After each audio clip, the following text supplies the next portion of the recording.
44 eukaryote में निम्नलिखित में से कौन सा एक दोहरी झिल्ली द्वारा कोशिका द्रव्य से अलग होता है और ये कोशिका की जीवन प्रक्रियाओं को निर्देशित करता है? ए केंद्रक, सी राइबोसोम, बी अंतर्द्रव्य जालिका, D plastid. Answer A. Eukaryote में केंद्रक एक दोहरी झिल्ली द्वारा कोशिका द्रव्य से अलग होता है और ये कोशिका की जीवन प्रक्रियाओं को निर्देशित करता है। इसमें डीएनए व हिस्टोन प्रोटीन के संयुक्त होने से बनी क्रोमेटिन के अतिरिक्त केंद्रिका भी उपस्थित होती है। 45 एटीपी के विखंडन से एक निश्चित मात्रा में ऊर्जा मोचित होती है जो कोशिका के अंदर होने वाली आंतरोष्मी एंडोथर्मिक क्रियाओं का परिचालन कर सकती है। A lysosome, C ribosome, B mitochondria, D chloroplast. Answer B.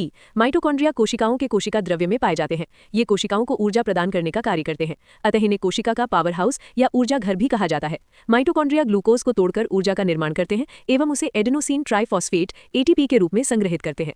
कोशिकाओं द्वारा ऊर्जा स्रोत के रूप में एटीपी का ही उपयोग किया जाता है। माइटोकॉन्ड्रिया की खोज सन 1857 में एल्बर्ट वॉन कोलेकर ने किया था, परंतु इसका नामकरण सन 1898 में जर्मन वैज्ञानिक कार्ल बेंडा ने किया था। 46 प्राक केंद्र की कोशिका की विशेषताओं से संबंधित सही कथन का चयन कीजिए। ए इसमें एक ही गुणसूत्र होता है, बी झिल्ली द्वारा आबद्ध कोशिकांग उपस्थित होते हैं, सी इसमें एक से अधिक गुणसूत्र होते हैं, डी केंद्रक क्षेत्र स्पष्ट रूप से परिभाषित होता है और केंद्रक झिल्ली द्वारा घिरा होता है। Answer A. प्राक केंद्र की कोशिका में झिल्ली युक्त कोशिकाओं का अभाव होता है। इस कोशिका में झिल्ली रहित अंगक राइबोसोम मिलते हैं। प्राक केंद्र की कोशिकाएं जीवाणु, नील हरित शैवाल, माइकोप्लाज्मा और प्लूरोनिमोनिया जैसे जीव में मिलती हैं। इसमें कोशिका भित्ति होती है जो कोशिका झिल्ली से घिरी होती है। जीनोमिक डीएनए के अतिरिक्त एकल गुणसूत्र पाए जाते हैं। 47 कोशिकांगों का उनके संबंधित कार्यों से मिलान कीजिए। कोशिकांग कार्य। कोशिका भित्ति पादपों को उनकी संरचनात्मक ताकत देता है। राइबोसोम प्रोटीन निर्माण में शामिल मुख्य स्थल है। लाइसोसोम किसी भी बाहरी पदार्थ और घिसे पिटे कोशिकीय घटकों को पचाता है। गोल्जी उपकरण लाइसोसोम के उत्पादन से जुड़ा हुआ है।